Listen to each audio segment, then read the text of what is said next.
Estefan, and we're live on South Beach. Have fun. Hi, I'm Dina Stewart. And if she's Dina Stewart, then I must be Stewart. And we're alive on South Beach. A show with a little bit of this.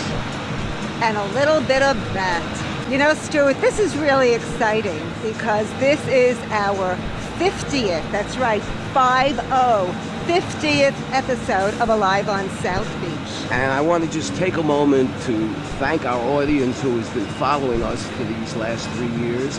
And I want to welcome our new audience now that we were able to upload to Weibo, which is the Chinese internet equivalent of YouTube. And we have a whole new audience, so let us show you South Beach. This is Miami Beach at its best, because this is one of the great moments where Miami Beach says we're one of the most tolerant cities in Florida. Why are you here today? Just to see how it goes and hope everything goes well. And what about you? I came here to support the gay pride and to help other people, you know, encourage them to be themselves and to not be afraid. Why are you here at the parade? We're here to support the gays and ourselves. This is my partner for 7 years, and we're just happy to be here and have a good time. And why is it important for people to be here, even if they're not gay? I think it's important because as the rest of the country kind of moves forward with equality, Florida is still very behind, and we still don't have, you know, equal rights and gay marriage. So to see all the families and to see all the beautiful people here celebrating equality is really important to show the rest of the world what we're all about. This is Sherry and Iles, who recently got married. Congratulations. Thank you. 31 years later, we still love each other. It doesn't get any better than that. Why is it important that everybody come to a parade like this, even if they're not gay? It's very important that everybody is aware of pride and what it is. So would you consider gay rights actually being human rights? They're absolutely human rights. Remember, love is love. Whether you're with a woman, a man and a man, at the end of the day, love is love, and that's all that matters. This segment is all about a mensch. Not just the mensch, a super mensch. What does Alice Cooper, Luther Vandross, Teddy Pendergrass, Anne Murray, Janis Joplin? No, she was just a friend. Okay, those four and many, many more, because my mind is getting soft as I get older. Groucho Marx. Yeah. What do they all have in common? Well, if you don't know, it's this man. This is Shep Gordon. And we're here to meet him today, and he's got a wonderful story that was made into a documentary and is being seen at the Miami International Film Festival, and it's called Super Mensch, and it's directed by none other than Mike Myers. Now, first of all, correct me if I'm wrong, isn't mensch a Yiddish word for somebody that has integrity and tries to do the right thing? It is. Are you a mensch? I like to think so, yeah. Well, from what I saw in the documentary, you are a mensch big time. Thank you. I think by calling yourself a mensch, you eliminate the possibility of being a mensch. Can you give us the elevator pitch for the film? It's amazing. I mean, for me, there's many sides to it. Personally, it's very humbling because it's sort of a love letter from Mike Myers to me. I think for other people, it's really interesting because I've been really fortunate to been such a part of our culture for the last 30 or 40 years. So I think for people who are foodies, it sort of shows how Celebrity Chef happens, which is a story that really never gets told. I know, that was amazing. And it's a great story and, you know, of real interest. I think the concept of notoriety comes from rebellion from parents.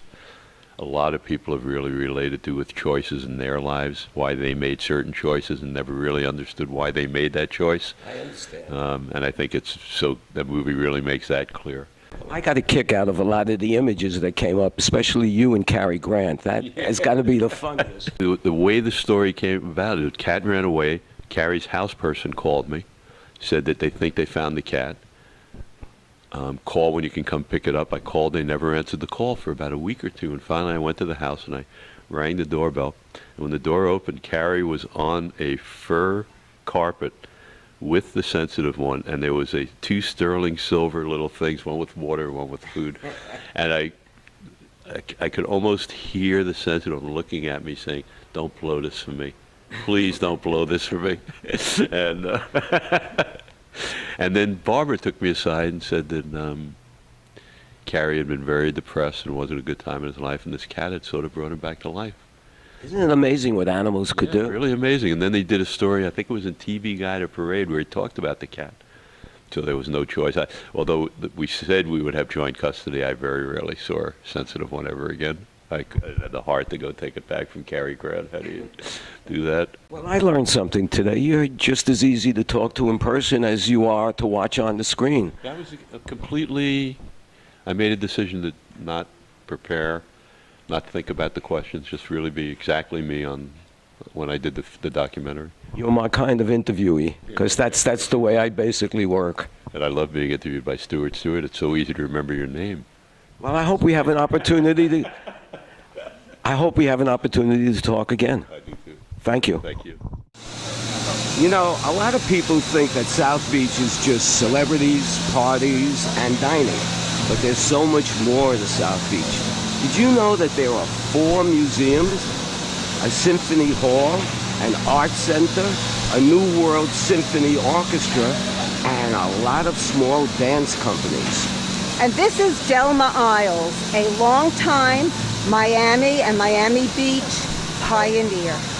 You've been a dancer all your life, and I always wondered, what was the first thing that got into your mind that said, this is what I want to be when I grow up? What did you see, and how did it affect you? When I was about 4 or 5 years old, my mother took me to see a movie of the Bolshoi Ballet doing Swan Lake, and that was it. I was hooked for life. How does a dancer who loves this is their passion, wake up one day and say, my body is telling me this career is over? How do you make the transition into choreography and to what you're doing today? Well, I always was interested in choreography, so I started doing choreography quite young, even in high school. You know, there's all kinds of dancing. So why don't you explain to our audience the kind of dancing that you choreograph? Well, my background is in both ballet and modern dance with a good bit of jazz, and I've also studied a little bit of Spanish dance and African, but I draw most on ballet and modern. And of course in my water ballets, I did water ballet as a child, and so that brings in elements of synchronized swimming, contact improvisation, modern dance, but in the water. I understand Momentum Dance Company is coming up on a 30th anniversary. Actually, this is our 32nd year. Wow. And you have some events planned coming up in the future? Yes, well, the Miami Dance Festival takes place in April and May. In fact, in May, we're closing the festival with a water ballet, a very Miami Beach kind of an activity. So what you're really saying to all of those people who think that ballet is tutus and dancing on your toes, there's a lot more to dancing than that. Dance has grown. We've opened up the doors to allow influences from many, many different directions. Well, that's because we have groups like yours that actually go into the communities and say to kids, hey, watch this, you might like it. And for kids who have never seen professional dances other than breakdancing or something like that, you know, if there's one kid in there that says, wow, that's what I want to do when I grow up, well, then you did your job. Stewart, do you remember, gosh, it was almost 30 years ago, when you and I came down to South Beach on a vacation, and we were enticed by the South Florida Arts Center to actually move down here. They offered us over 500 square feet of studio space and exhibition space on Lincoln Road with a grant for under $100 a month. This is one of the events that I really am happy that we're covering. You see, this is the 30th anniversary of Arts Center South Florida, which was the reason why Dina and I came down here almost 30 years ago. This gentleman sitting next to me is not just a gentleman, he's a great artist, and his name is Tony Cimento. And he is like the godfather of the Arts Center South Florida, because I think you've been here the longest. What's your secret? I'm not quite sure if there is a secret involved. It's just that the Art Center has been instrumental in providing me with what I needed most, which is the ability to have a workspace and empower my own career without depending on the gallery structure to do it. So I get to sell my own work, I get to know who collects my work, and that's very empowering for an artist. This is Babette Hirschberger, and you've been a member of the South Florida Art Center, then you left for a while, and now you've come back. Yeah, I've been back now 2 years, but in earlier times I was here for a little over 10 years. Because you came in right after we left.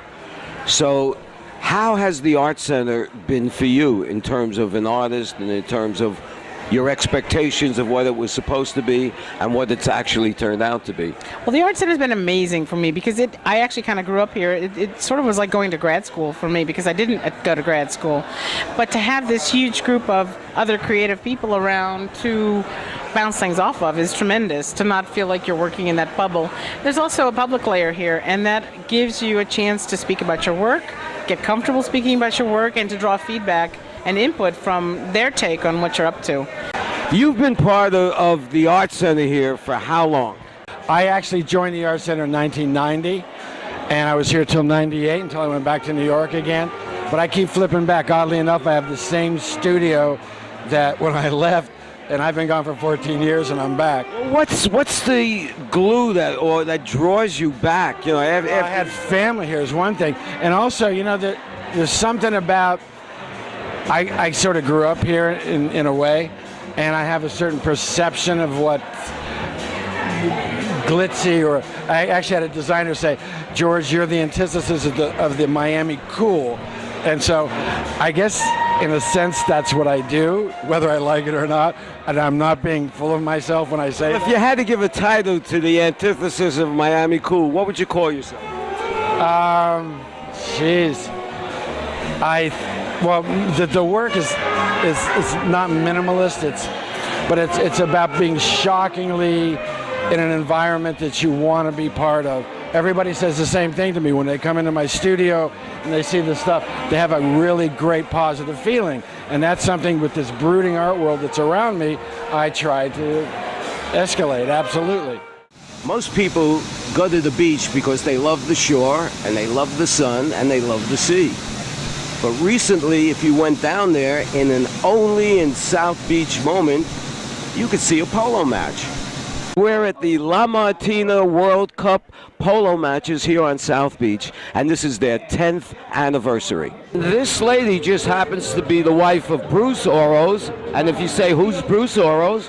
This is his polo game. My husband is a genius for bringing this event to the beach.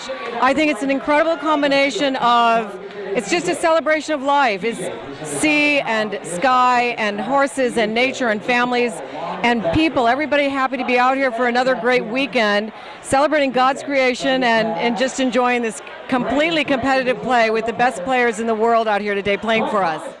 Recently, Stewart and I were walking through Whole Foods and came across whoopie pies in their frozen food section. Now, everybody knows by now that Stewart and I love to eat and we love desserts. Well, whoopie pies is now my favorite.